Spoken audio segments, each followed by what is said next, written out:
Mes chers collègues, je vous propose de reprendre nos travaux de ce matin.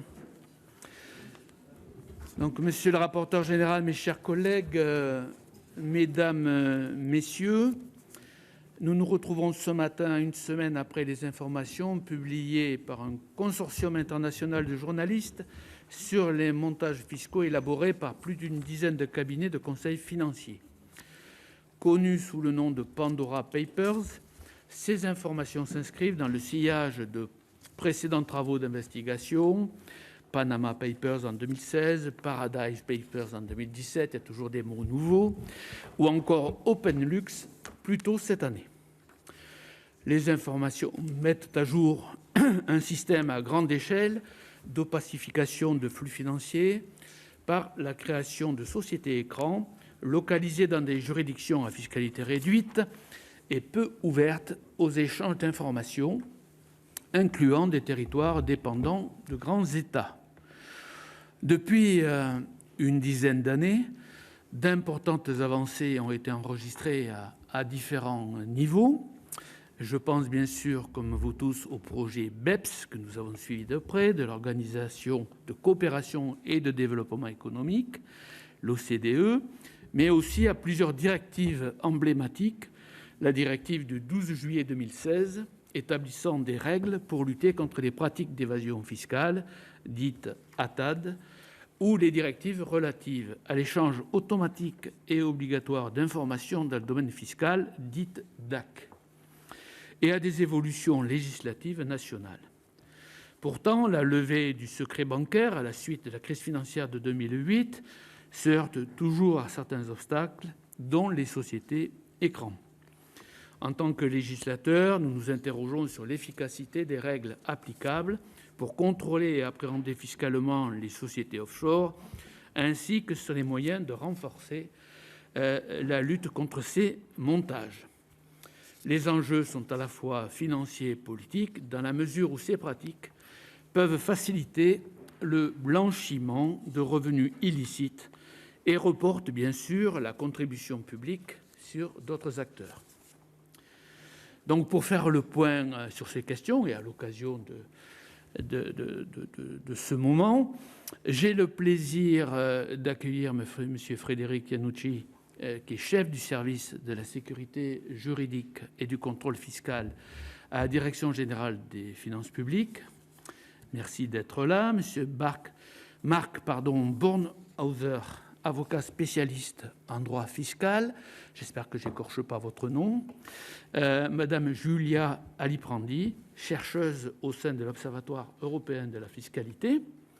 Et M. Quentin Parinello, responsable plaidoyer justice fiscale et inégalité pour Oxfam France. Et je vous remercie à tous d'avoir bien voulu accepter cette invitation qui a été faite dans un temps relativement court. Donc merci à vous d'être ici ce matin. Je vous rappelle à tous que cette audition est retransmise en direct sur le site internet du Sénat.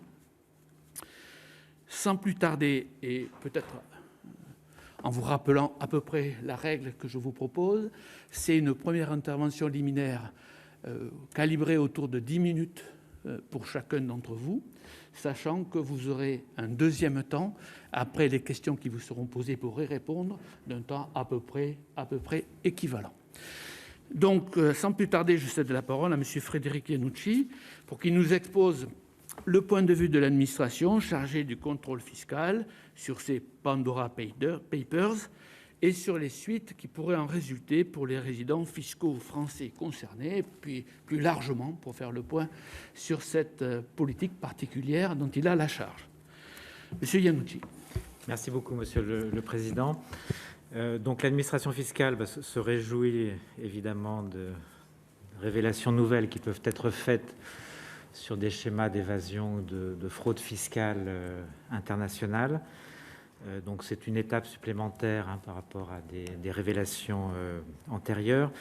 Je voudrais juste souligner que du point de vue de l'administration, ces révélations, alors pour l'instant nous on n'a accès qu'à ce que la presse a publié, il n'y a pas de données, je crois, il n'y a pas de base de données en ligne, et par principe les journalistes ne veulent pas donner aux administrations fiscales plus d'informations au nom de leurs principes déontologiques.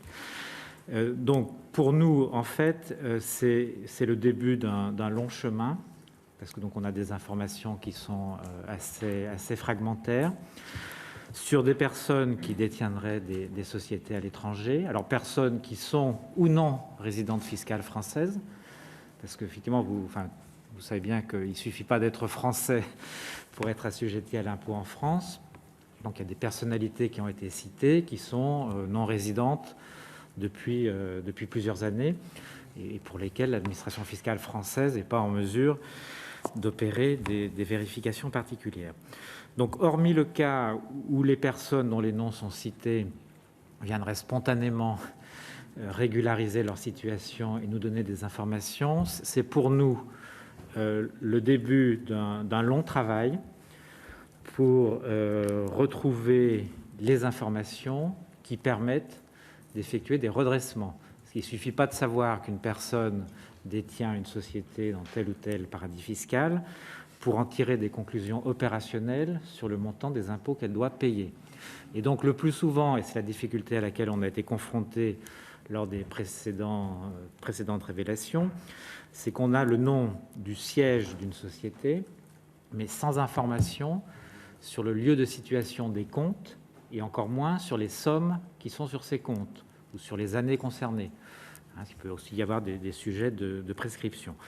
Donc voilà, tout cela pour dire que c'est un travail qui est long et minutieux, qui nous conduit à faire des assistances administratives internationales auprès des pays concernés. Alors c'est un bon test aussi pour voir la bonne volonté de ces pays, dans la promptitude et la qualité de leurs réponses.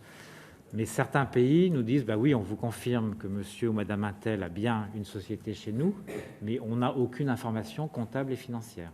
Et donc, il faut chercher le pays où sont les comptes pour poursuivre nos procédures. Donc voilà, c'est toute la difficulté du sujet. Donc sur les Panama Papers, on a un peu de recul donc on a des procédures qui ont abouti. On travaille de plus en plus avec la justice.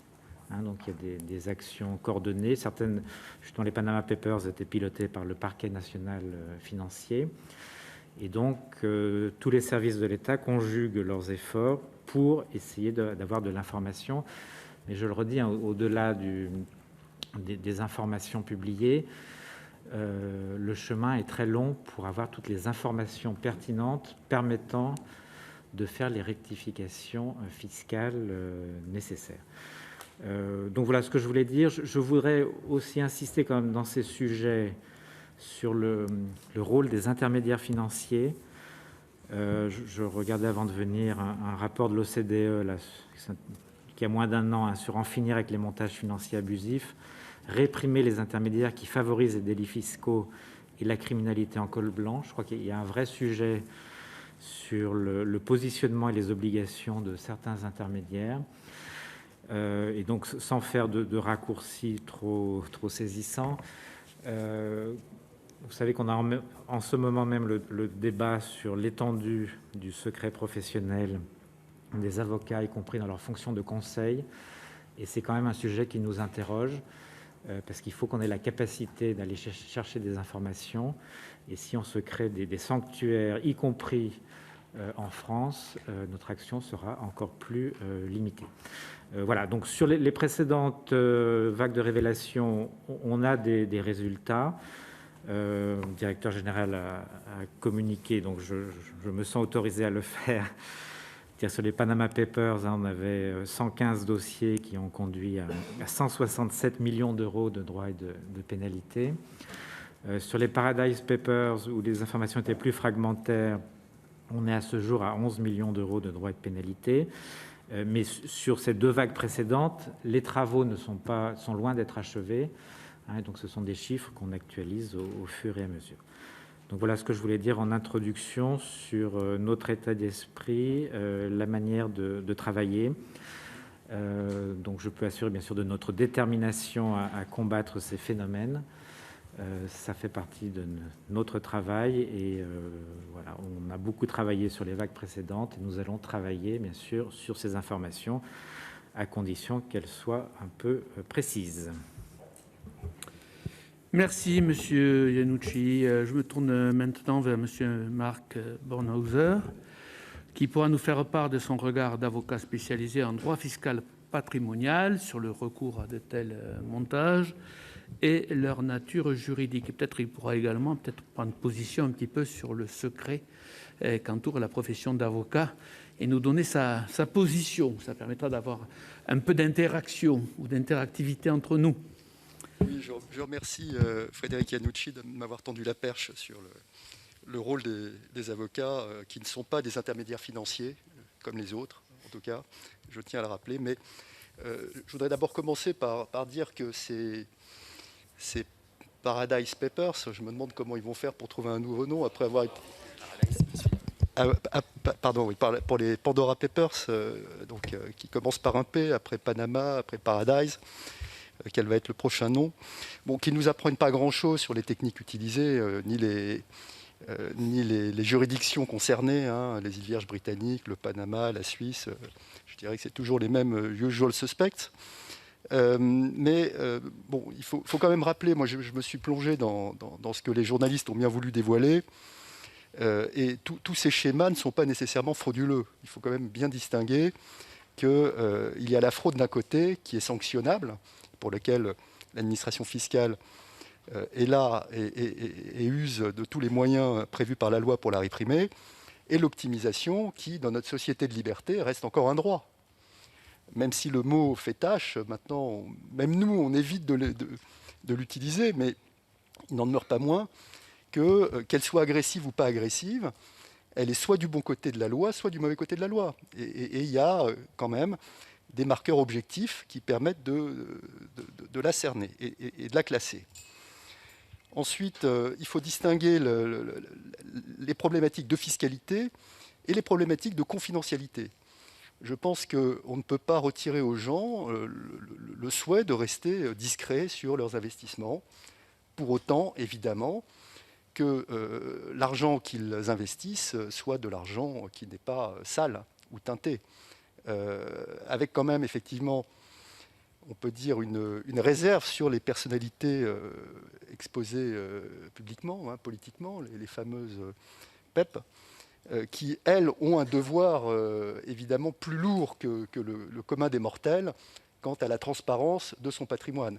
Moi, j'ai quand même été frappé qu'un homme comme Tony Blair est acquis un tel patrimoine. C'est quand même, ça pose question. Même si je ne lui fais pas de procès d'intention, mais enfin, une cinquantaine de maisons au Royaume-Uni, c'est quand même des grosses sommes. Et puis, je voudrais également préciser le rôle des avocats, qui ne sont pas des intermédiaires financiers. Nous, les avocats, nous avons une déontologie très stricte. Nous ne pouvons pas participer à la commission d'une infraction, et si nous le faisons, de toute façon, nous ne sommes pas protégés par notre secret professionnel. Le secret professionnel, c'est le secret professionnel de nos clients. Et c'est dans leur intérêt que la loi nous l'a donné. Donc nous ne sommes pas des intermédiaires financiers comme les autres, et le législateur n'a rien à gagner à nous prendre pour cible pour réprimer une fraude qui peut parfaitement être réprimée autrement, sans aller nous perquisitionner dans nos cabinets. Parce que nous attaquer, c'est aussi attaquer la justice, et c'est attaquer le consentement à l'impôt. Nous, avocats, nous participons à l'expression de cette justice qui, pour aboutir à une décision, doit entendre non seulement l'accusation, mais également la défense.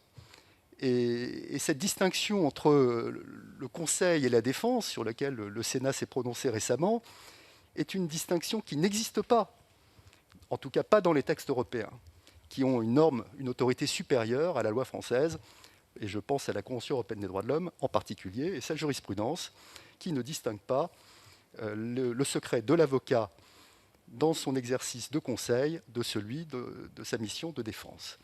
Il est indispensable que nos clients puissent nous parler sans craindre qu'on puisse les dénoncer d'une manière ou d'une autre. Alors, la suite de ces Pandora Papers, est-ce qu'une fois de plus, ils vont justifier une loi de circonstance qui va donner encore plus de pouvoir à l'administration fiscale pour réprimer la fraude. Moi, je tiens quand même à rappeler deux choses. La première, c'est que les textes existent. En l'espace des 10 dernières années, l'arsenal juridique, pénal de l'administration fiscale s'est considérablement renforcé, à tel point que les limites sont probablement atteintes déjà. Je vous rappelle que, pas plus tard qu'après-demain, le Conseil constitutionnel va statuer sur la compatibilité avec la Constitution de la procédure L23C du livre des procédures fiscales 755 du Code général des impôts. Et peut-être qu'il va valider le texte, peut-être qu'il va le déclarer inconstitutionnel, peut-être qu'il va mettre des réserves d'interprétation, mais une chose est sûre, c'est qu'il va être difficile d'aller plus loin que ce mécanisme qui permet à l'administration fiscale, je le rappelle, d'interroger quelqu'un qui n'a pas satisfait ses obligations déclaratives de déclaration des comptes étrangers pour lui demander d'où vient son patrimoine et s'il ne peut pas donner de réponse satisfaisante, de le taxer, de taxer le solde du compte bancaire l'année la plus élevée, le solde le plus élevé du compte bancaire au titre des 10 dernières années, au droit de mutation à titre gratuit, au tarif non par an, c'est-à-dire de 60%. Là, peut-être que nous arrivons à la limite de l'exercice consistant à renforcer systématiquement les pouvoirs de l'administration fiscale. Et puis la deuxième chose, et dernière pour cette introduction que je voulais dire, c'est que l'administration fiscale s'est énormément renforcée en termes de savoir-faire ces 10 dernières années. Je vais vous livrer une petite anecdote qui concerne la première cellule Woerth. Vous savez, pour régulariser les gens qui étaient sur la liste, la fameuse liste HSBC. Moi, j'avais un dossier, un client qui n'était pas sur cette liste, mais qui s'était laissé embarquer à acheter les titres d'une BVI qui portait un investissement qu'il voulait faire, et que le vendeur avait manifestement logé là parce que l'argent qu'il avait mis n'était pas forcément très clair. Mais mon client, lui, voulait faire cet investissement. Le seul moyen, c'était de racheter les titres de la BVI. Comme il savait que ce n'était pas très bien, il n'en avait pas parlé à son conseil, en l'occurrence moi. Il avait fait ça dans son coin avec une banque suisse. Et puis, quand il m'a dit ça, je lui ai dit il faut aller directement profiter de la cellule Woerth. Et je me souviens d'avoir été en entretien reçu par le directeur chargé de cette cellule, M. Bignon, de mémoire. Et quand j'ai commencé à lui expliquer le schéma en disant il y a une BVI, il m'a regardé, il m'a dit c'est quoi une BVI ? En 1989, il ne savait pas ce que c'était qu'une BVI. Eh ben, je peux vous dire que ça a changé. L'administration fiscale a considérablement renforcé son expertise grâce aux campagnes de régularisation qui lui ont permis finalement de voir l'autre côté des opérations, puisque les conseils sont venus lui expliquer ce qu'ils avaient fait pour les régulariser. Ils ont acquis une connaissance de la pratique très haut niveau. Et aujourd'hui, nous avons une administration bien formée, qui connaît bien ces techniques et qui peut ainsi tout à fait réprimer les schémas qui auraient été abusifs, ce qui n'est pas, je le rappelle, le cas de tous les schémas dénoncés par les Pandora Papers. Je vous remercie. Merci beaucoup. Je me permets de vous relancer, nous avons un peu d'avance. Vous avez dit, concernant l'optimisation, il y a des facteurs objectifs, je pourrais en reparler. Vous pourriez nous dire quels sont ces facteurs objectifs ? Les facteurs objectifs entre la fraude et l'optimisation, c'est, par exemple, si vous ne respectez pas la loi, vous êtes dans la fraude. Si vous la respectez, vous êtes a priori dans l'optimisation. Après, il y a aussi l'abus de droit. Et donc, si vous ne respectez pas, si vous respectez la loi mais pas son esprit, vous êtes également dans la fraude. Mais tout ça, il y a de la jurisprudence. On a quand même la capacité, en tout cas nous, avocats, de guider nos clients pour les accompagner là où ils doivent se trouver, c'est-à-dire du bon côté de la ligne. Merci de ces précisions. Donc, je me tourne maintenant vers Madame Julia Aliprandi, peut-être afin qu'elle nous livre son analyse économique du recours à ces structures et des conséquences pour les finances publiques, si elle le veut bien. Vous rapprocherez également le micro. Ça va comme ça ? Je suppose. On va le voir. Oui. Bon, alors, Monsieur le Président, Mesdames et Messieurs les sénateurs, je voudrais commencer par vous remercier au nom... Rapprochez encore. Oui. Oui, ça. Oui. Donc, N'hésitez pas, voilà, n'hésitez pas, ne le mangez pas, mais n'hésitez pas à le rapprocher. Ok. Donc, je vous remercie au nom de l'Observatoire européen de la fiscalité pour cette invitation. On est très heureux d'être là avec vous pour discuter de ces problématiques. Donc, comme vous l'avez rappelé, Monsieur le Président, il y a la semaine dernière, on a eu la révélation de Pandora Papers qui montre comment aujourd'hui il y a des schémas qui permettent de cacher des importantes sommes de patrimoine et d'éviter du coup l'imposition sur ces sommes. Donc les Pandora Papers nous montrent une partie de ces phénomènes et la recherche économique essaye de donner une taille plus globale à tout le patrimoine financier qui est détenu offshore. Donc, par exemple, pour l'Europe, on estime que 1 500 milliards d'euros, donc l'équivalent de 10% du PIB, sont gardés offshore et la perte des recettes fiscales engendrées par ce phénomène est d'environ 46 milliards d'euros. Si on regarde plus précisément le cas de la France, on a un patrimoine financier détenu offshore d'environ 300 milliards d'euros, ce qui engendre une perte de recettes d'environ 10 milliards d'euros. Donc, au-delà de ce chiffre agrégé, c'est très important de rappeler un phénomène important, que ce patrimoine est surtout détenu par les individus les plus riches de notre société. Donc, ce manque d'information empêche au gouvernement de pouvoir mener des politiques de redistribution et financière efficaces et qui sont adéquates à la distribution des richesses qu'on voit dans la population. Donc, jusqu'à maintenant, il y a évidemment, comme vous l'avez rappelé, des mesures qui ont été prises pour combler ce manque d'information, et notamment l'échange d'informations automatiques relatives aux comptes bancaires et financiers. Donc ça a été une avancée majeure, surtout pour le fait que c'est automatique et parce qu'il y a un grand nombre de pays qui participent. Il y a un point très important à souligner, c'est que les États-Unis n'ont pas une relation réciproque avec les autres pays. Donc la France, par exemple, ne reçoit pas les informations de citoyens français qui ont des comptes bancaires aux États-Unis.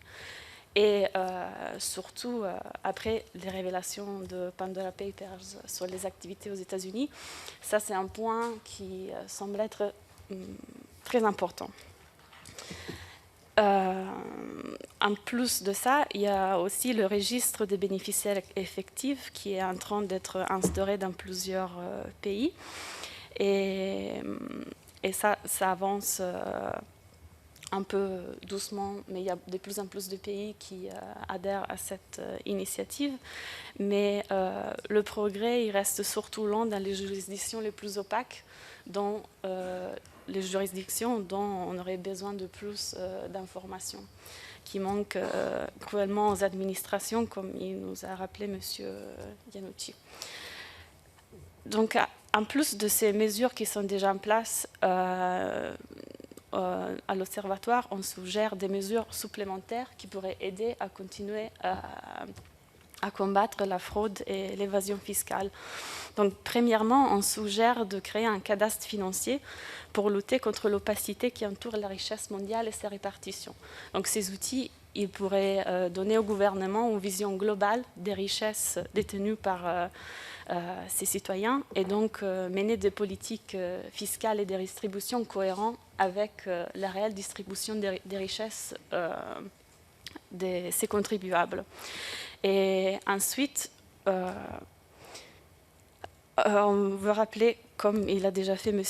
Iannucci, que les professionnels qui choisissent de favoriser la fraude fiscale et les flux financiers illicites, ils en sont responsables, comme leurs clients. Et donc, on souhaite qu'il y ait la mise en place de des sanctions plus sévères pour ces fournisseurs de services qui sont destinés à la fraude fiscale et qui portent donc un préjudice à la société.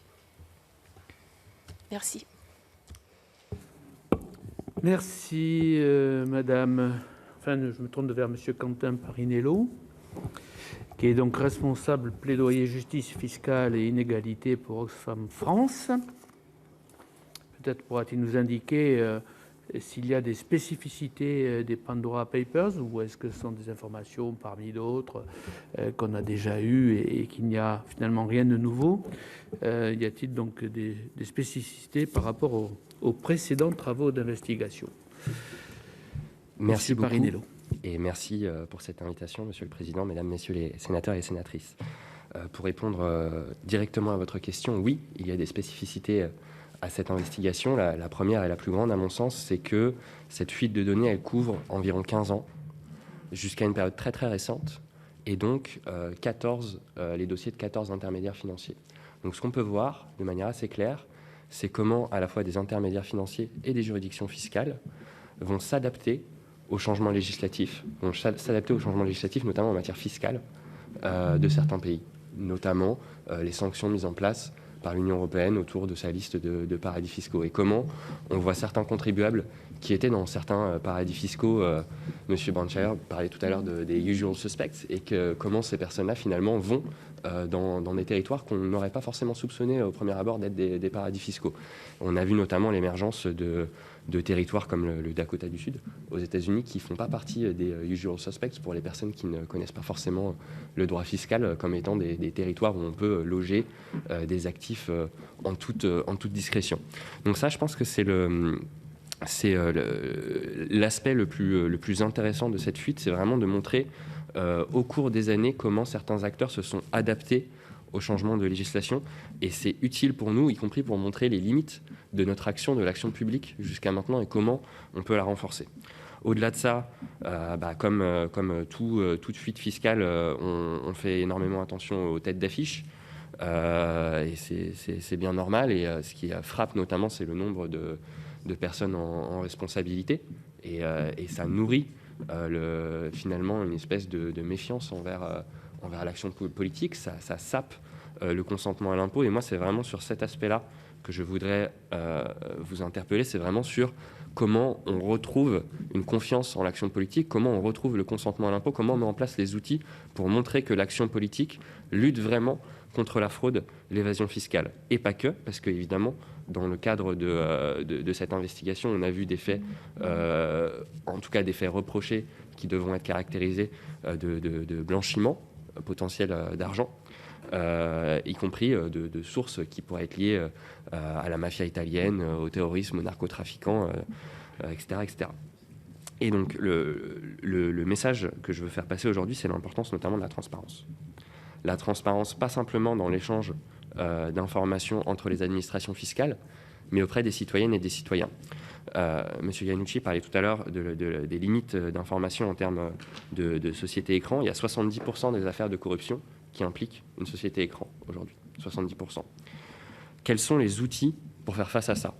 En France, on a donc un échange automatique d'informations, on a l'identification des bénéficiaires effectifs, et depuis quelques mois, on a un registre des sociétés qui permet d'identifier les bénéficiaires effectifs. Donc, qui, derrière une société, possède effectivement cette société.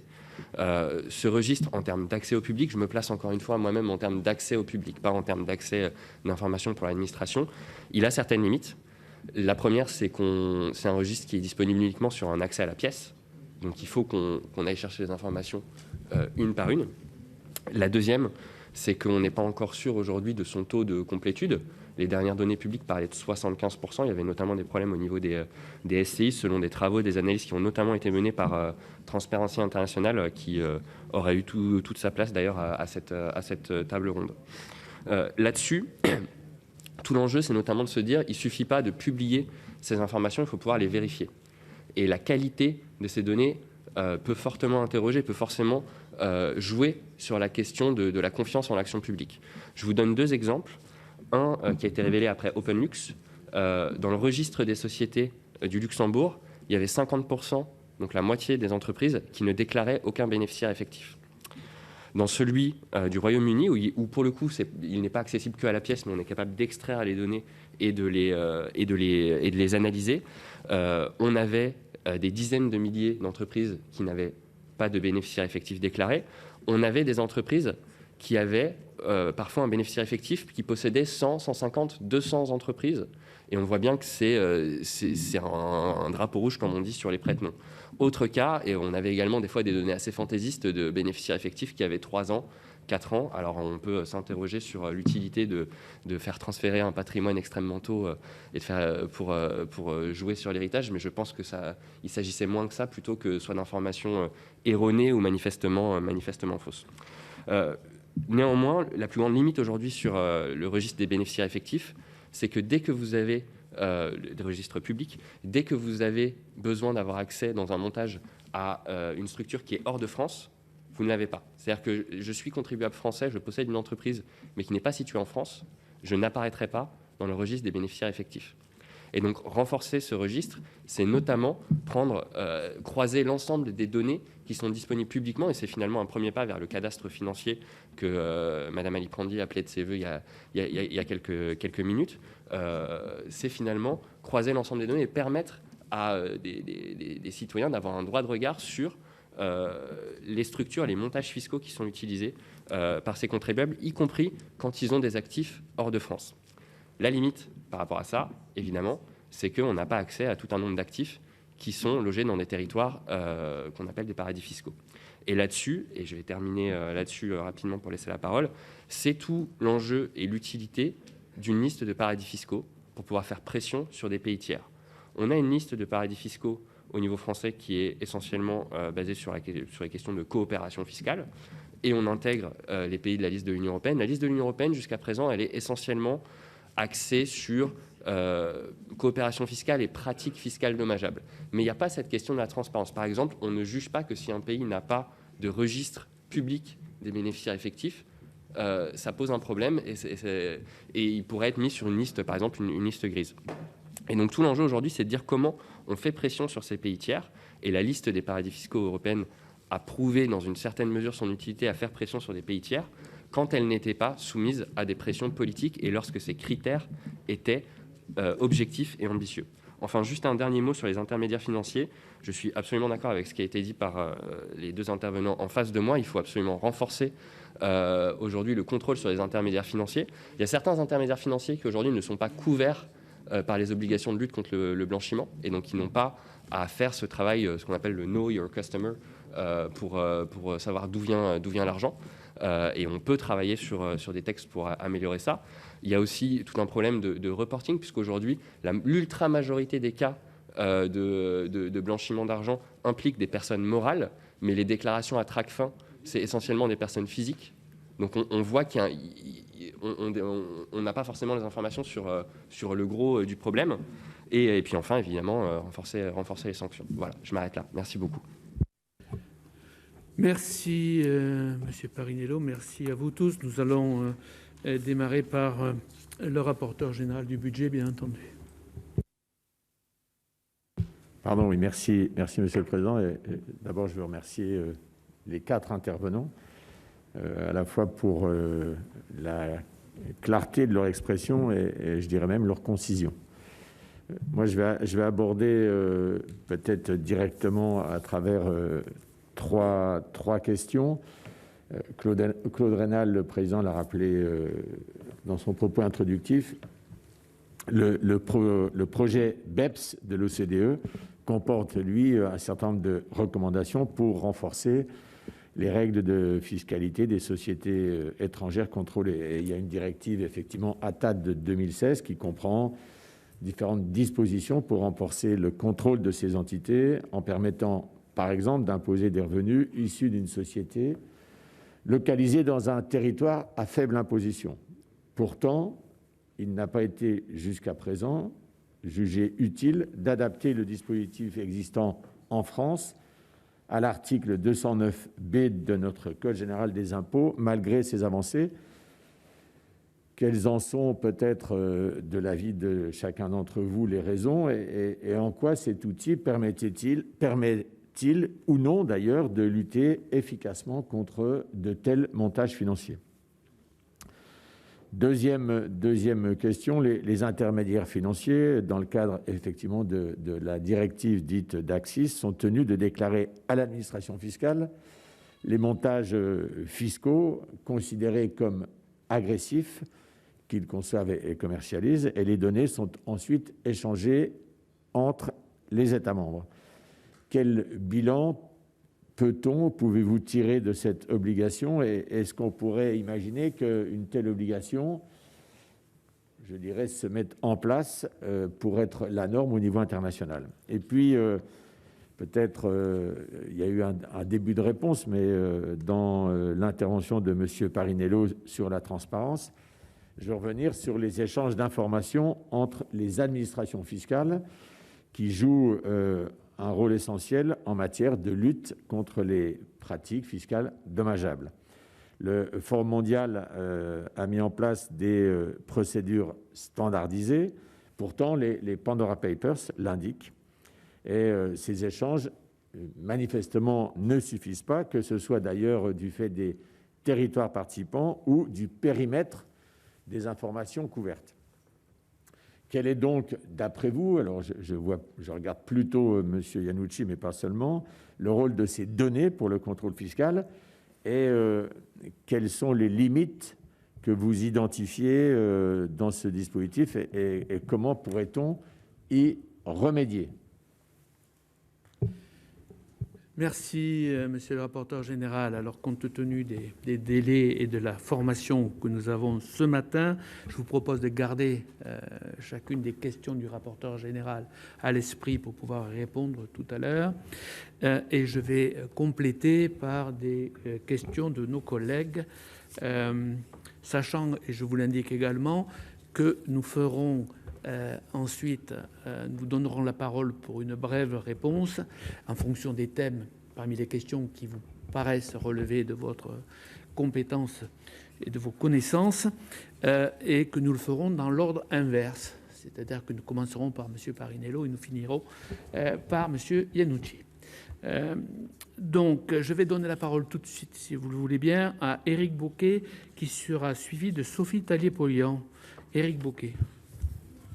Oui, merci Monsieur le Président. D'abord, je voudrais saluer l'initiative excellente de la Commission des Finances qui a réussi dans un délai effectivement très court, 8 jours après la révélation des Pandora Papers, cette table ronde fort intéressante, fort utile, qui me conforte dans l'idée que c'est un sujet dont il faut parler régulièrement et pas seulement dans l'émotion des révélations effectuées par la presse. Salut à la presse, entre parenthèses, de mener ce travail depuis de longues années. Le Consortium international des journalistes d'investigation mène un travail remarquable. Mais depuis l'affaire Cahuzac en 2013, je me suis amusé à compter le nombre d'affaires. Je pense qu'on en est au 13e dossier de révélation fracassante. Je ne vais pas les énumérer, vous les connaissez aussi bien que moi, donc toutes révélatrices de ces pratiques incroyables et scandaleuses du monde de l'offshore. Tout est connu aujourd'hui, on ne peut plus s'étonner des informations qu'on a, mais elles nous sidèrent encore. À chaque fois, la même sidération, le même scandale. Ça a été rappelé, les révélations d'OpenLux au mois de février dernier. Le journal Le Monde avait mené une enquête au long cours. 2 chiffres, 55 000 sociétés offshore au Luxembourg, détenant ensemble 6 500 milliards d'actifs. Nous qui travaillons ici sur le budget de la France, qui est péniblement à 400 milliards de dépenses, enfin, ça nous ramène à une échelle absolument incroyable. Les Pandora Papers, 11 300 milliards de dollars, ça fait 10 000 milliards d'euros. Voilà, je ne vais pas plus loin. Autant d'argent qui échappe à l'impôt, bien sûr. À l'occasion des Panama Papers en 2016, c'est le cabinet Mossack Fonseca qui avait été pointé. Mais on se rend compte avec ces nouvelles révélations que ce cabinet Mossack Fonseca n'était pas un cas isolé, mais a fait école et a de nombreux concurrents de par le monde. Cette année, on nous parle du cabinet Baker McKenzie, 5000 avocats présents dans 46 pays du monde. McKenzie, on connaît, ils se sont occupés d'autres affaires en France il y a quelque temps, au moment de la pandémie. 14 cabinets sont cités dans ces révélations des Pandora Papers. Créateur donc de sociétés offshore, sociétés anonymes offshore. Évidemment, le but, c'est d'échapper à l'impôt, c'est de bénéficier d'une totale opacité et d'échapper aussi aux juges et aux lois. Des personnalités politiques sont citées. Ça fait beaucoup de mal, bien évidemment, à la République, à la confiance de nos concitoyens. 600 de nos concitoyens sont cités dans ces documents. Dans ces révélations, on apprend et on découvre et on a la confirmation que des États membres de l'Union européenne sont eux-mêmes addicts de ces pratiques régulières. On a cité le Luxembourg au mois de février dernier dans l'affaire OpenLux, et cette fois-ci, c'est Chypre dont il est question. À ma connaissance, ces deux États sont membres de l'Union européenne. Ça n'est pas sans poser de problèmes politiques de fond auxquels il faudrait s'attaquer. Alors, ces dossiers illustrent parfaitement le caractère systémique de cette industrie de l'offshore. On n'est pas dans un dysfonctionnement d'une économie libéralisée, mondialisée, dérégulée. Non, c'est au cœur du système. Il faut des clients, il faut des territoires complaisants, il faut des banquiers. Oui, il faut des avocats, des cabinets, des notaires, des prestataires, des prête-noms, des sociétés écrans, etc., etc. Et tout cela fait système et tout cela organise l'opacité. Alors, j'ai quelques questions à soumettre à nos invités aujourd'hui. Tout d'abord, M. Iannucci, donc sur les 600 Français qui sont cités, vous avez évoqué tout à l'heure comment vous traitiez ce genre de sujet, mais est-ce que vous pourriez préciser la stratégie qui est la vôtre? De quels moyens disposez-vous? Parce que là, les journalistes nous ont rappelé qu'ils avaient exploité 12 millions de documents. J'imagine la masse de travail humain qu'il faut pour exploiter ces données. Alors, je sais que M. Darmanin, en 2018, avait créé une police fiscale de 25 individus, sans doute très compétents, mais c'est 25. Et dans le même temps, depuis 20 ans, la DGFiP a perdu 38 000 emplois. Ça n'est pas non plus sans conséquence. Monsieur le ministre Dussopt, la semaine dernière, disait qu'après les Panama Papers, nous avions récupéré 200 millions d'euros. Vous nuancez un peu, je crois avoir noté que vous parliez de 176 millions d'euros. Là aussi, le décalage est assez saisissant entre ces chiffres récupérés et ceux qui sont censés nous échapper. Ensuite, deuxième point que je voudrais évoquer, c'est la chaîne de responsabilité, effectivement. Dans la commission d'enquête que nous avions menée en 2013 ici, on ne peut pas s'évader sans un peu d'aide, évidemment.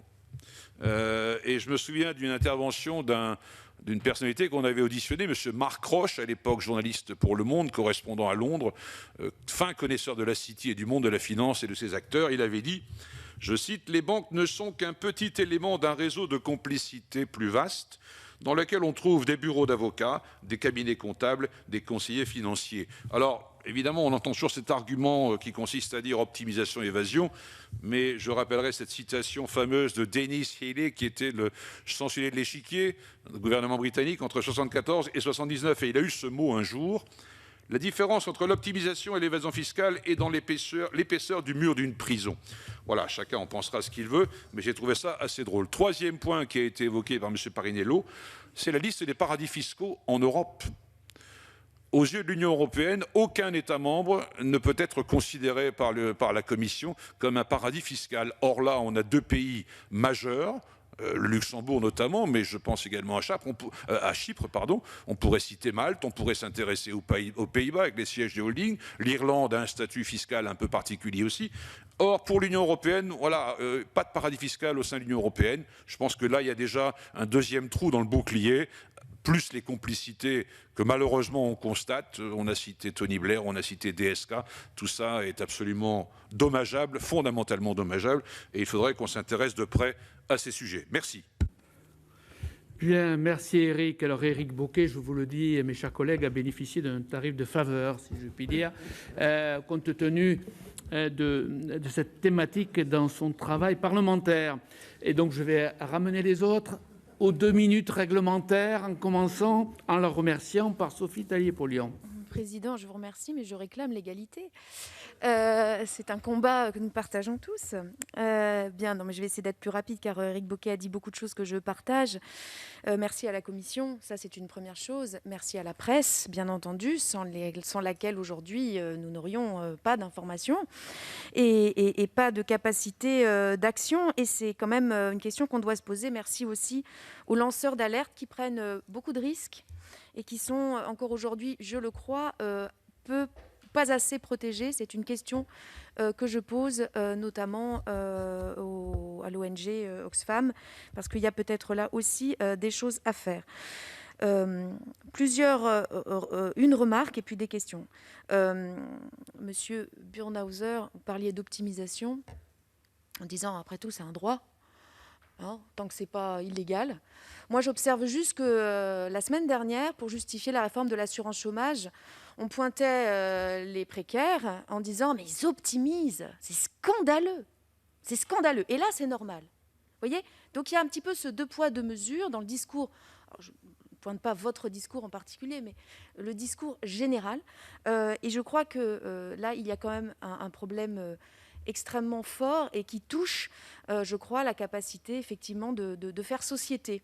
Car il y a certaines qui s'extraient de leurs obligations, de leur rôle, comme tout le monde, de participer à l'effort public pour faire société. Il y a quand même là, on le voit, un état de violence dans notre société, de certains qui s'autorisent tout cela.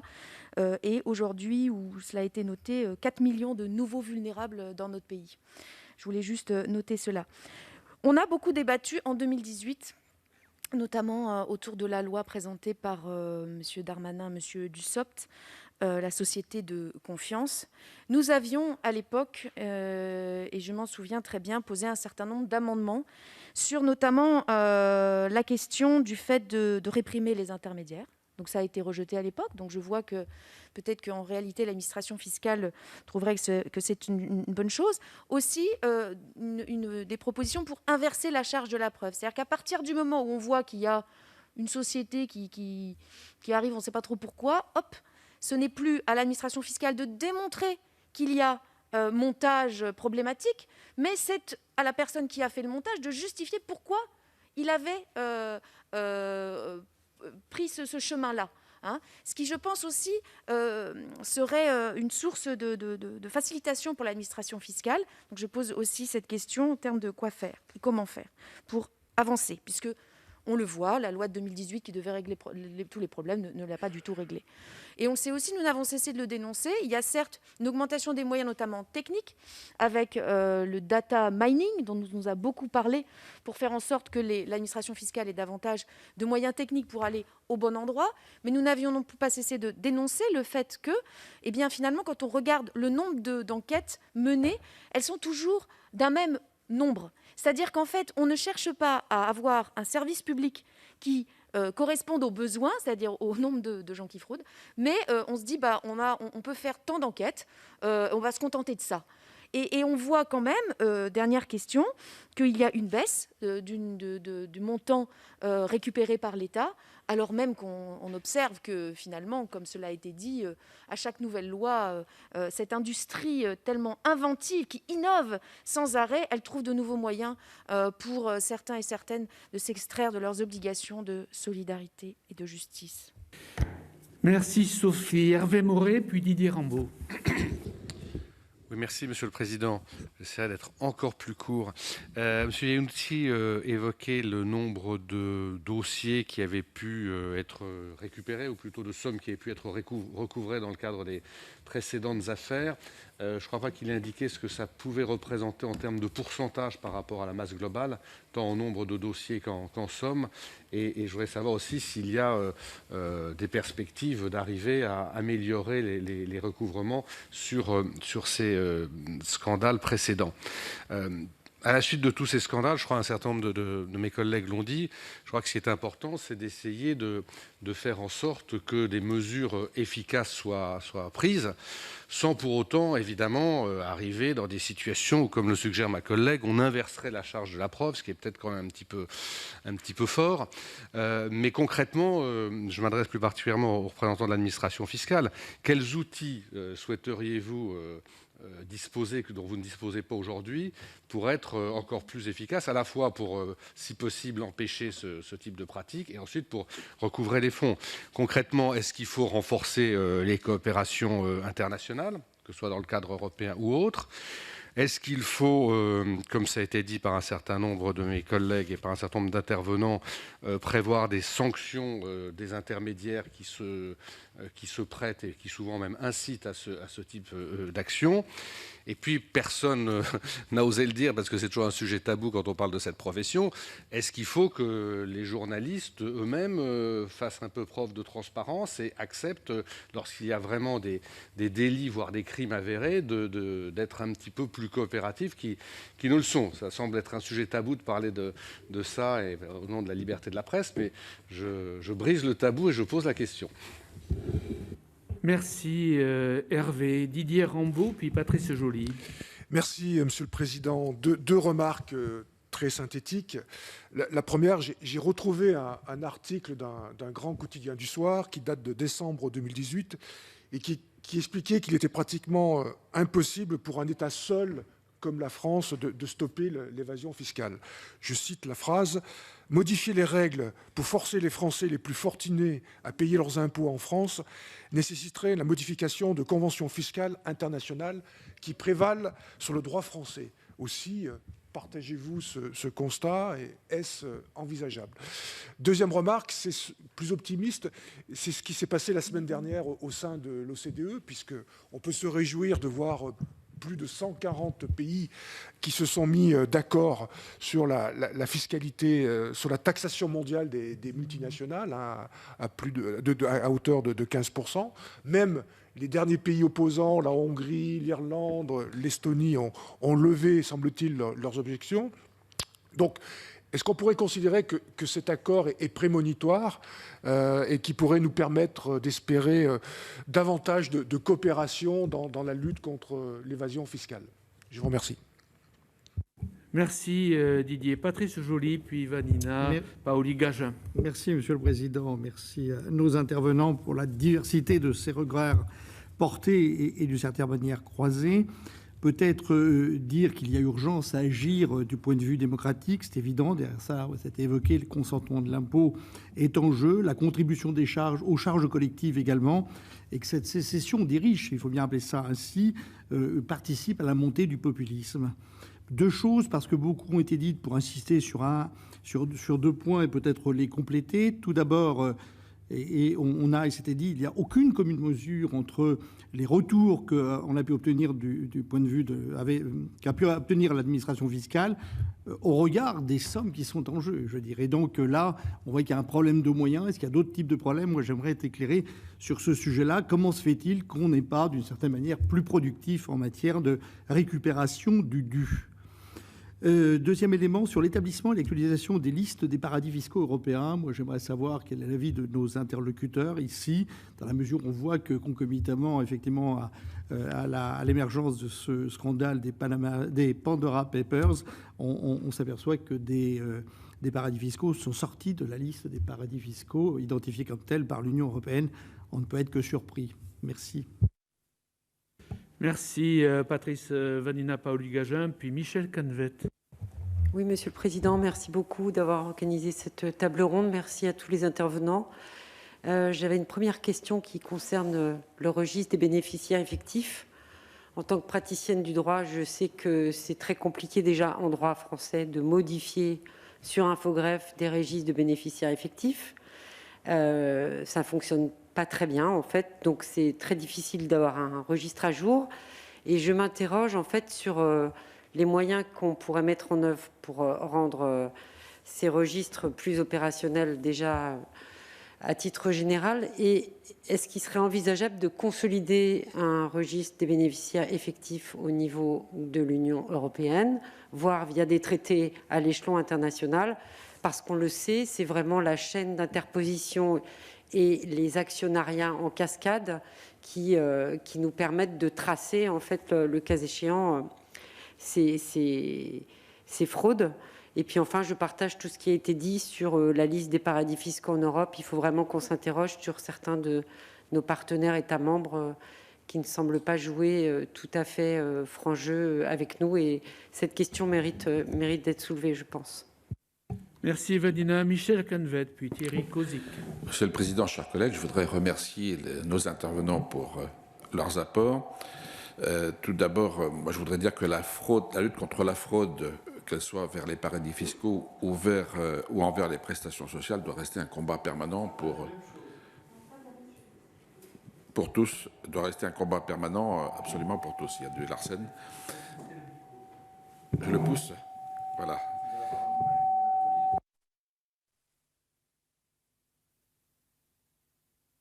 1, 2, 3. dans le prolongement de ce qu'ont dit tout à l'heure Hervé Moret, il est un, oui. Dans le prolongement de ce qu'ont dit Hervé Moret et Patrice Joly tout à l'heure, moi je suis aussi étonné par le peu de productivité. Sur les Panama Papers, par exemple, 500 Français avaient été identifiés. Si j'ai bien compris, c'est à peu près le quart des présupposés intéressés qui soit ont fait une démarche pour se remettre à jour, soit ont été identifiés par l'administration fiscale. Est-ce qu'on est vraiment allé au bout de ce que l'on pouvait faire, à votre sens? Et sur les Paradise Papers, c'est encore pire, hein, puisque le produit des redressements, il est quand même extrêmement limité. Donc on peut espérer qu'effectivement, l'identification des personnes concernées soit un peu plus active. Et puis, puisqu'on a la chance d'avoir une observatrice européenne, je voulais lui demander quelle était la situation dans les autres pays européens. Est-ce qu'ils ont aussi engagé une action résolue pour lutter contre les paradis fiscaux et contre l'évasion fiscale? Merci Michel. Thierry Cozic. Oui, merci Monsieur le Président. Moi, je voudrais revenir sur l'accord qui a été signé la semaine dernière, vendredi dernier, avec les 136 pays sur la nouvelle taxation des multinationales et qui permet, je crois, de jeter un premier gros pavé dans la mare de l'optimisation fiscale. Alors, on le sait, l'accord est organisé autour de 2 piliers. Le premier, il vise à restreindre la capacité des paradis fiscaux, à développer par toutes les astuces juridiques et financières possibles l'ensemble des mécanismes qui permettent de découpler artificiellement l'endroit où un revenu est perçu du lieu où il est enregistré et donc contrôlé et taxé. Pour l'OCDE, ce premier pilier pourrait faire en sorte que 125 milliards de dollars de base taxable au niveau mondial échappent aux paradis fiscaux, chaque pays pouvant ensuite taxer ses montants à son taux national. Il y a des sommes qui pourraient être récupérées, mais a priori dans des proportions assez faibles. Pour la France, on parle de plusieurs centaines de millions d'euros. Enfin, il y a un deuxième volet qui est le plus classique, qui établit un taux minimum effectif d'imposition à 15% des profits logés à l'étranger par les multinationales qui réalisent plus de 750 millions d'euros de chiffre d'affaires.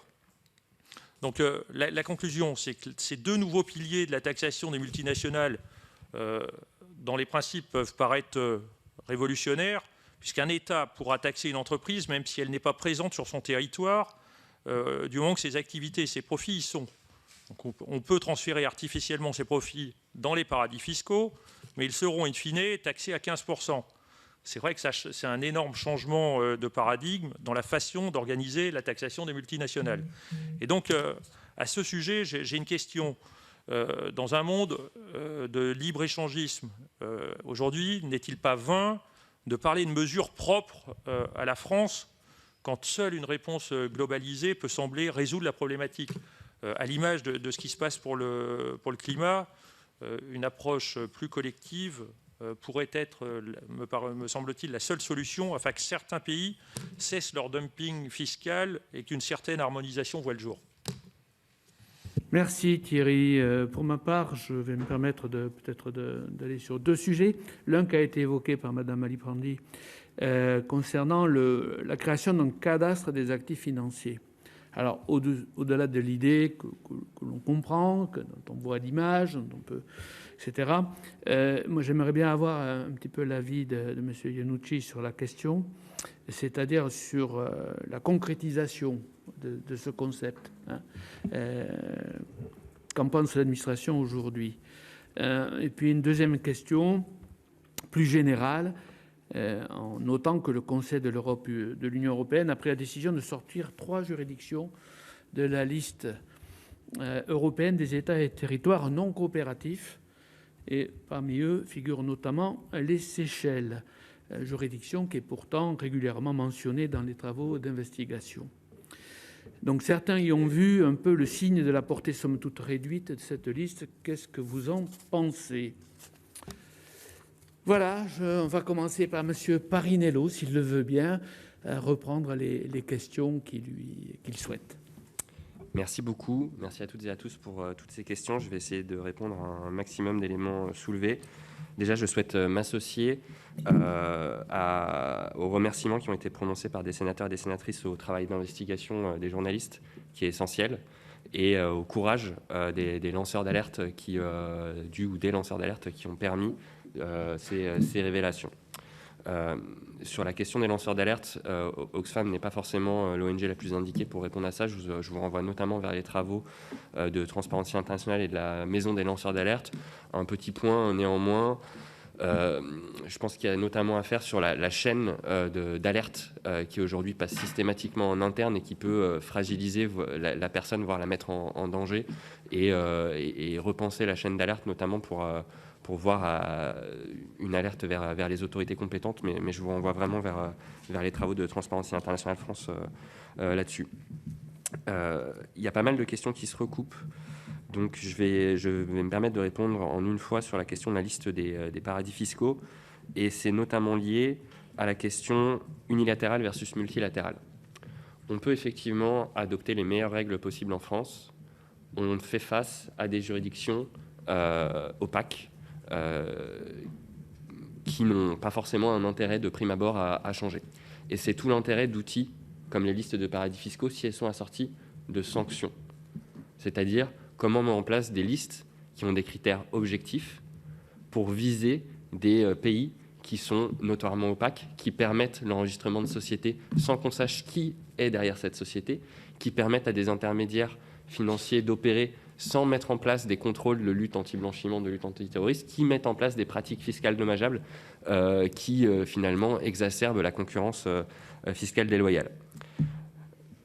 La liste dont on entend le plus parler, effectivement, c'est la liste de l'Union européenne. Cette liste, elle a une faille majeure qui a été relevée par le sénateur Bocquet, évidemment, c'est que on a certains pays de l'Union européenne, certains États membres, qui eux-mêmes, selon les propres critères utilisés aujourd'hui, devraient se trouver sur cette liste. Il y a quelques années, Oxfam avait fait une analyse et trouvé qu'il y avait 5 pays, 5 États membres qui auraient dû se trouver sur cette liste, que sont l'Irlande, le Pays-Bas, le Luxembourg, Malte et Chypre. Deux pays ont été notamment cités dans les Pandora Papers. Il s'agit du Luxembourg, il s'agit de Chypre. Chypre, où le président même était impliqué dans certains conseils financiers. Donc on voit que des fois, c'est compliqué quand ceux qui sont censés voter les lois, assurer le cadre, finalement participent des montages. Mais c'est un autre sujet. Mais tout ça pour vous dire qu'évidemment, on peut y aller de manière unilatérale, mais il faut se servir d'outils comme les listes de paradis fiscaux tant qu'elles sont basées sur des critères objectifs et ambitieux pour faire changer les autres pays. Et le problème aujourd'hui, c'est que ces listes de paradis fiscaux, elles sont trop souvent soumises à des pressions politiques.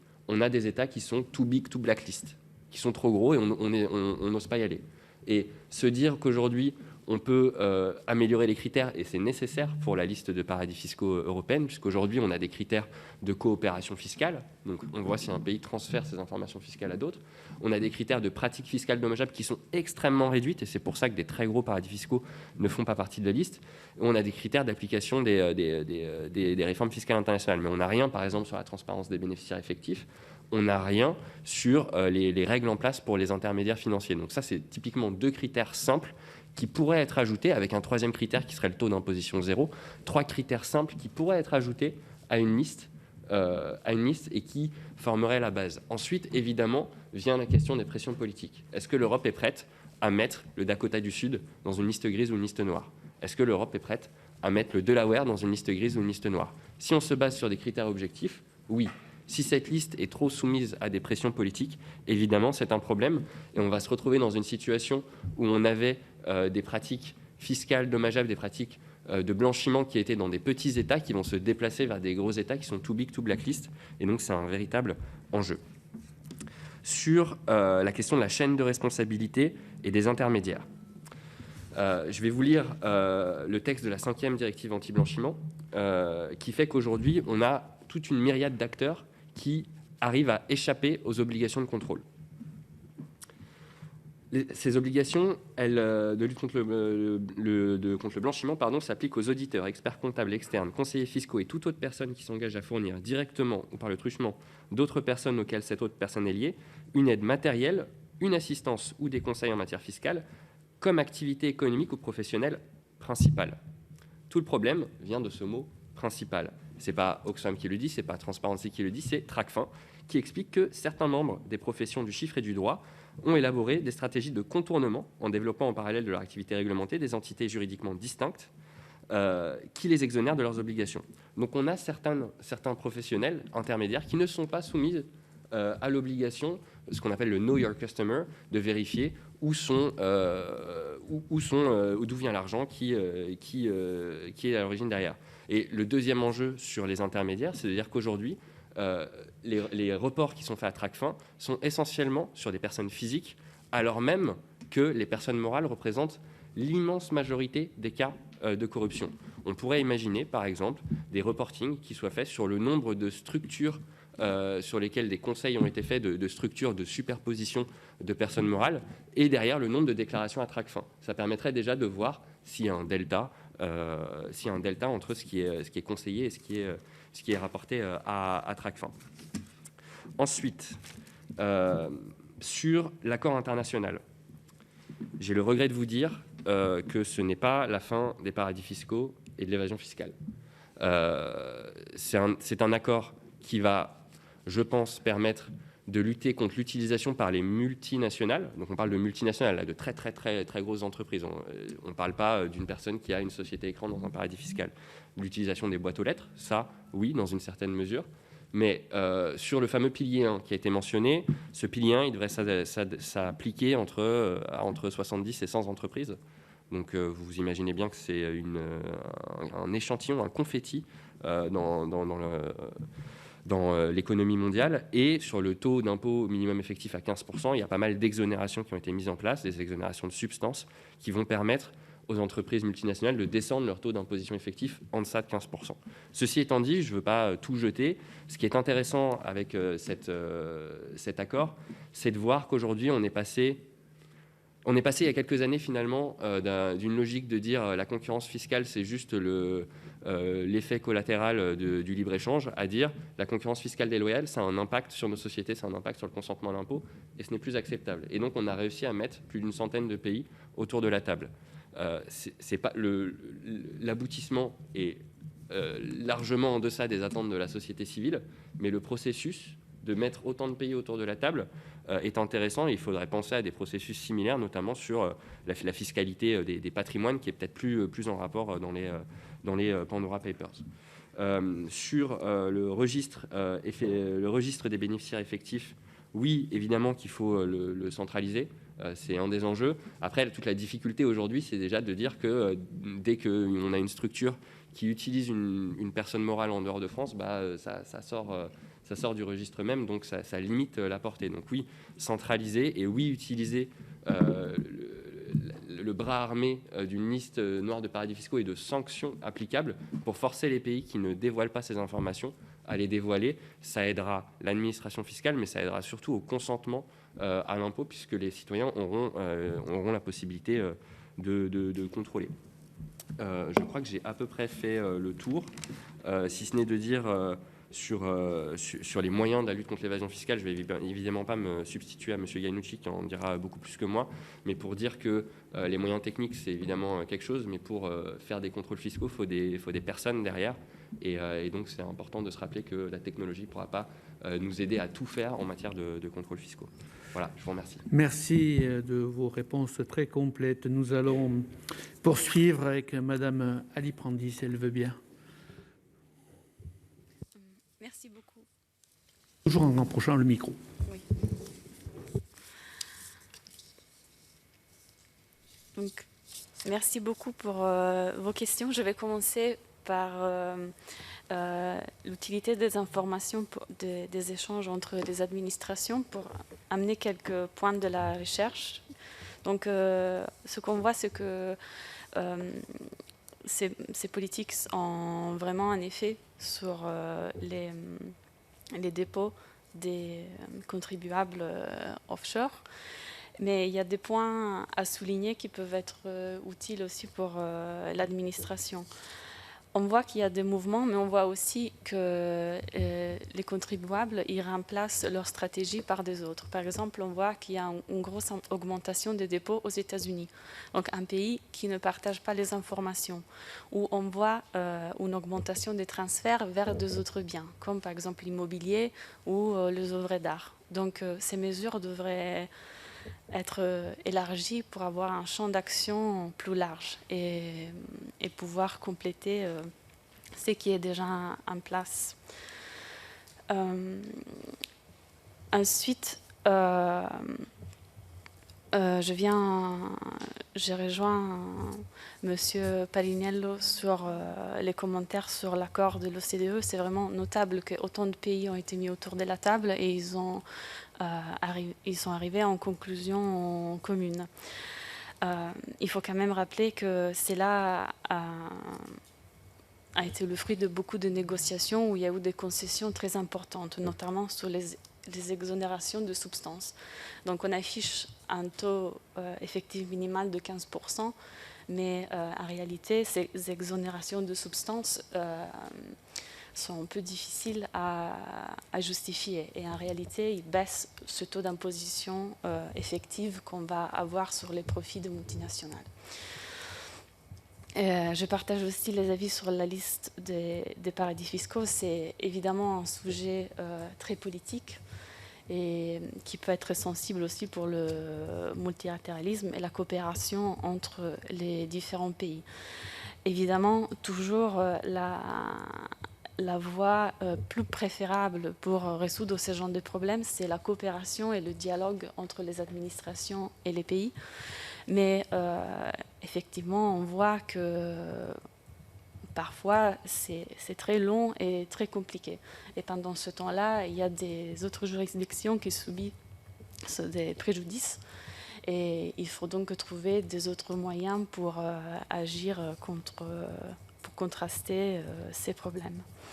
Je vais conclure avec le registre des bénéficiaires effectifs. Et c'est un outil qui est très important et je pense que c'est en cours d'être unifié au niveau européen. Mais l'implémentation dans des différents pays, c'est un peu lent. Donc il y a des pays qui ont été plus efficaces. Ils ont publié leur registre plus vite. Mais c'est en cours d'être... c'est en cours, en fait. Et l'amélioration de la qualité des données, ça sera sûrement bienvenu. Voilà, merci. Merci, madame. Je me tourne maintenant vers monsieur Barnhauser. Je pense qu'il aura pas mal de positions par rapport aux questions qui ont été posées à nous rappeler. Oui, je vais commencer par répondre à votre question sur la directive d'Axis, qui effectivement a été transposée en droit français en mettant dans son champ d'application, avec un certain nombre de réserves, mais en mettant quand même dans son champ d'application les avocats. Et les avocats ne sont pas d'accord avec la manière dont cette directive a été transposée en droit français. Et comme ils ne sont pas d'accord, ils ont contesté. Et ils ont saisi le Conseil d'État d'un recours contre l'instruction qui commentait la loi de transposition de la directive.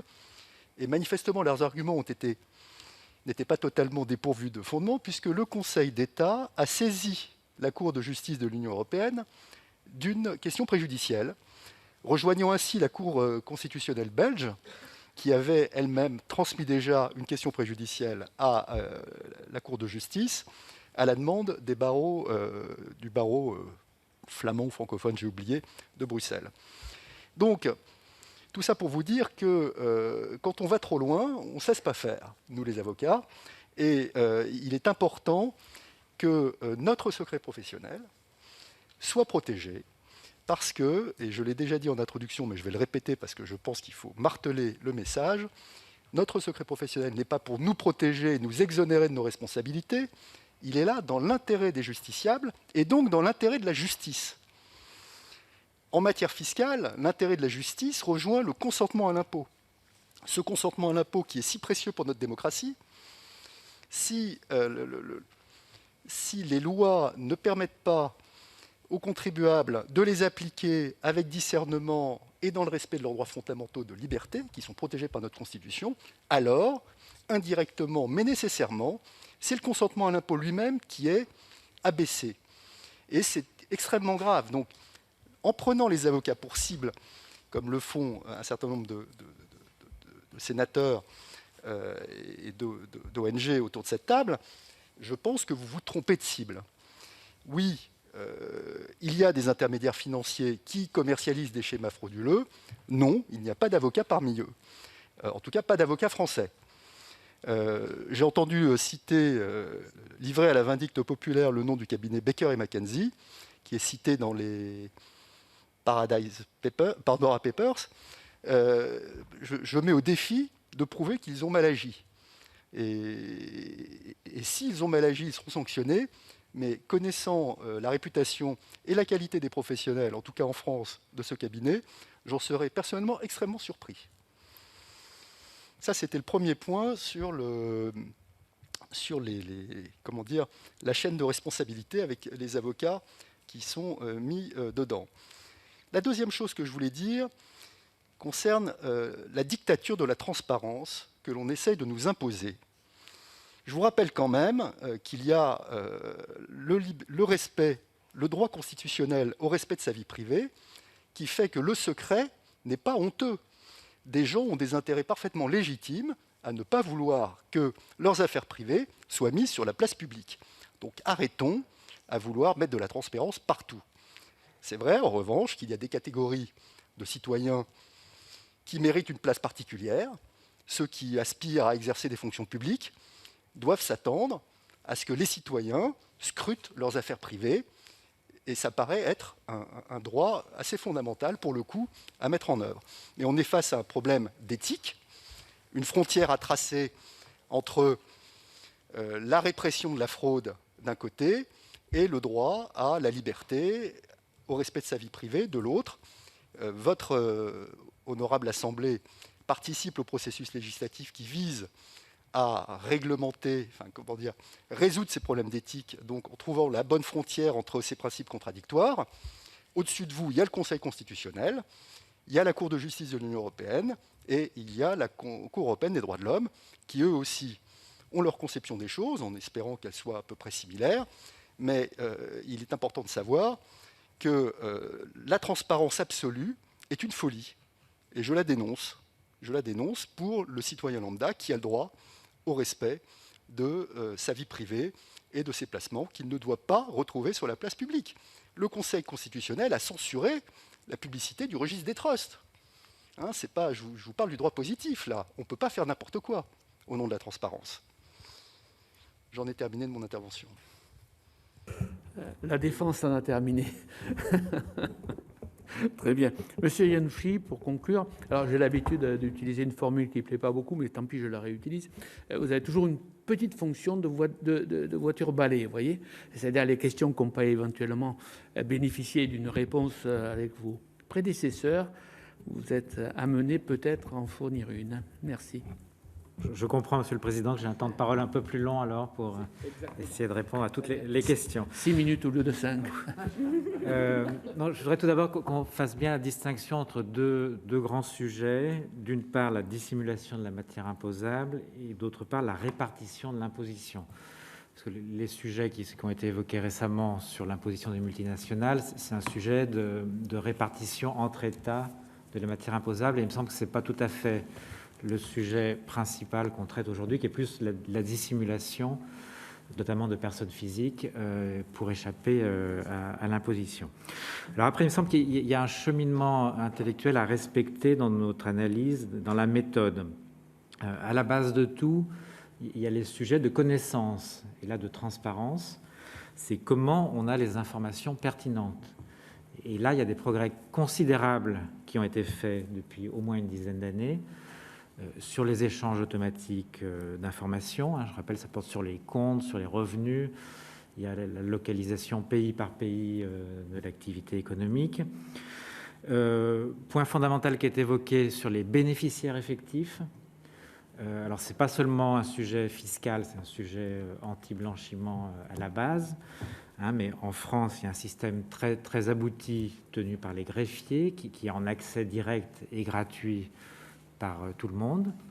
Alors après, comme toujours, il y a un sujet de qualité des données Et c'est vrai que c'est toujours perfectible sur l'actualisation des données, les mises à jour. Mais ça existe au niveau de l'Union européenne sur les bénéficiaires effectifs. Le GAFI s'est emparé du sujet au niveau mondial. Et donc, c'est des sujets aussi qui progressent, parce que le point déterminant, c'est de savoir quelles sont les personnes physiques qui sont derrière les écrans et les personnes morales. Et tant qu'on n'a pas cette information, on ne peut quand même pas faire grand-chose. Dans l'accès à l'information, donc, il y a le sujet d'Axis qui a été évoqué sur les déclarations de montage. Donc ça, c'est un point important et qui devrait avoir essentiellement un effet dissuasif sur les montages les plus agressifs. Alors, comme M. Barnhauser l'a dit, les avocats nous font tous les recours possibles et imaginables parce qu'ils sont indignés d'être dans le champ de la directive et d'être considérés comme des intermédiaires. Alors, c'est une situation qui me surprend un peu parce que la Cour européenne des droits de l'homme a quand même clairement distingué l'activité de conseil de l'activité de défense, notamment dans l'arrêt Michaud. Dans le conseil, c'est un positionnement de l'avocat qui est différent, parce qu'il est très en amont pour conseiller un client. En caricaturant, dans certains cas, il le conseille pour commettre ce qui pourrait être une infraction. Donc on n'est pas du tout dans l'activité de défense juridictionnelle qui, elle, justifie pleinement l'étendue du secret professionnel. Donc voilà, c'est pour nous assez dangereux de sanctuariser tout le secret professionnel, y compris sur le conseil, parce que ça nous prive quand même de moyens d'accès à l'information. Donc la notion de cadastre sur les actifs financiers, ça participe, je l'imagine, de cette logique. Alors je ne connais pas les contours exacts du projet, mais voilà, c'est effectivement comment on peut avoir une vision complète alors pour ce qui est de la fiscalité, de la matière imposable et de la localisation dans les pays. Donc, problème de qualité des informations, et après on arrive à l'analyse des informations. Et c'est là que justement, ça permet de distinguer, autant que faire se peut, le légal de l'illégal. Hein.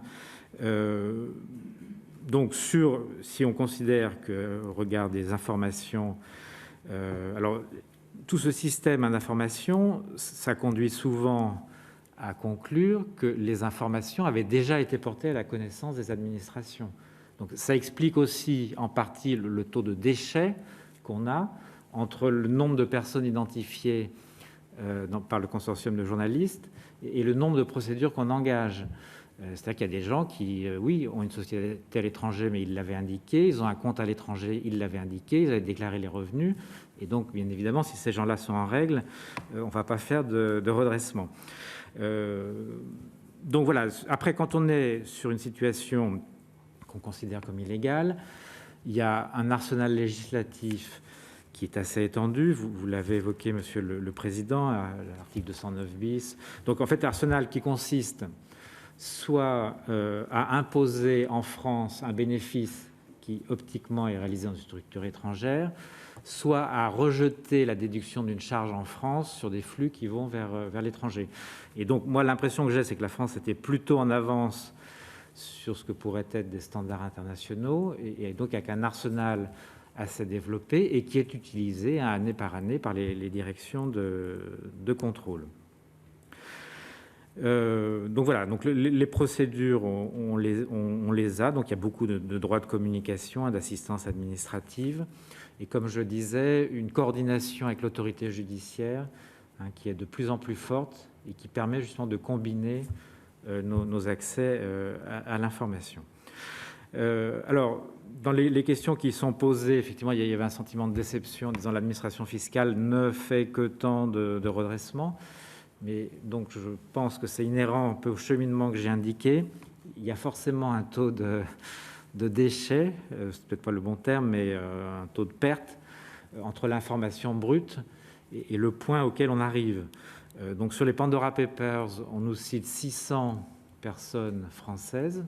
Moi, je n'ai pas la liste de ces 600 personnes à ce jour. J'ai quelques noms ici ou là, dont certains ne sont pas des résidents français. Donc, quand on aura cette liste, on regardera. Et puis, on verra si des personnes ne sont pas en conformité avec leurs obligations. Mais voilà, on est de plus en plus quand même dans un système dissuasif. Les gens savent, et on l'a vu sur les régularisations de comptes à l'étranger, qu'il risque d'être rattrapé par l'administration fiscale. Donc on a beaucoup aussi de régularisation. Sur les moyens qu'on engage sur ces opérations, alors je rappelle que on a une direction nationale d'enquête fiscale qui coordonne un peu les actions de recherche, qui va elle-même chercher de l'information, parce qu'il ne faudrait pas non plus qu'on ait l'impression qu'on ne travaille qu'avec des informations fournies par les journalistes. On est tenu par le secret fiscal, donc on ne peut pas faire état de tout ce qu'on fait, mais il y a des dossiers qu'on est allé chercher nous-mêmes. Il y en a un qui a été rendu public, il y a déjà une dizaine d'années, mais le dossier HSBC avec 3000 détenteurs de comptes à l'étranger, c'était le travail de l'administration de convaincre une personne, enfin de traiter avec une personne pour qu'elle nous donne des informations. Donc voilà, il y a tout un travail qui n'est pas forcément très, très visible, mais qui nous engage au quotidien.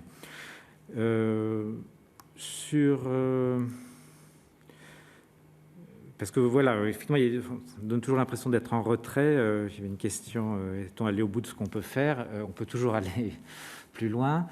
Je ne suis pas convaincu, sincèrement, que ce soit un problème d'effectifs humains. Le défi qu'on a, c'est de traiter une volumétrie d'informations considérable. Et donc, il nous faut des outils technologiques pour traiter cette masse d'informations et justement cibler les contrôles. On ne contrôle pas par hasard, parce que le champ est infini. Il faut savoir où chercher pour être efficace. Alors après, moi, voilà, je ne vais pas m'élever au-dessus de ma condition. Je suis fonctionnaire. C'est toujours mieux d'avoir plus de moyens que moins. Je ne suis pas convaincu que si on avait le double de vérificateurs, on aurait des résultats 2 fois plus élevés. Ce n'est pas aussi simple. Et il faut éviter les raccourcis trop saisissants. Donc bien entendu, il faut des réponses globalisées au niveau non seulement européen mais mondial. Donc on voit bien les limites. On peut faire beaucoup de choses sur le territoire français. Après, c'est beaucoup plus long et difficile à l'extérieur. Donc moi, je ne me prononcerai pas sur la liste des paradis fiscaux. C'est pas de mon niveau de fonctionnaire. Nous, ce qu'on essaye de regarder, c'est justement l'effectivité de la coopération de ces pays. C'est non seulement est-ce qu'ils répondent à nos questions, mais est-ce qu'ils répondent bien. Il faut se méfier aussi de l'effet de décalage temporel, c'est-à-dire que les affaires qui sont révélées, on a souvent des données qui remontent à plusieurs années en arrière. Certains de ces paradis fiscaux nous assurent maintenant de leur bonne foi, de leur volonté de rentrer dans un système international transparent. Alors je ne sais pas s'ils sont sincères ou pas, mais s'ils le sont, ça leur demande un peu aussi de temps. Et il faut qu'on apprécie quelle est l'effectivité de leurs actions et ce qu'ils se donnent les moyens dans leur législation interne d'accéder aux informations financières. Donc il y a un cheminement qui est compliqué entre la liste OCDE, la liste Union européenne. L'OCDE accepte de faire des revues périodiques, ce qui, dans certains cas, dans certains de ces cas, l'Union européenne, rétrograde un peu le pays dans ses listes, passe de la liste noire à la liste grise, donc sans que ce soit forcément non plus un jugement définitif sur le pays. Voilà ce que je voulais dire, mais j'insiste quand même sur les sujets, sur les intermédiaires et notamment les avocats. Ce n'est pas les avocats qui sont pris pour cible, ce sont les avocats qui prennent pour cible la législation anti-évasion, anti-fraude, et de manière assez virulente, au nom de sujets, de grands principes que je comprends tout à fait, mais qui en matière fiscale me semblent un peu en décalage par rapport à ce qui est l'essence de la profession d'avocat. Voilà, donc j'ai sans doute oublié beaucoup de choses, mais le champ des questions était assez vaste. Mais non. Vous avez répondu à l'essentiel. Je crois que nous n'avons pas de difficultés par rapport à vos réponses. Merci à tous. Merci à chacun d'entre vous d'avoir répondu dans un délai très court à cette invitation. Je remercie particulièrement M. Bornhauser d'avoir défendu des positions dont il savait qu'elles étaient par nature un peu plus complexes, si je peux dire, parce que par rapport à comment dire, à un bruit ambiant déjà, à une ambiance, et donc d'avoir eu cette qualité d'échange où on a pu voir la subtilité de la différence, d'ailleurs des différentes appréciations entre l'administration et les avocats. Je sens, comment dire, que ce débat va se poursuivre dans les mois qui viennent. Bien, merci à vous tous, merci chers collègues, et bonne journée.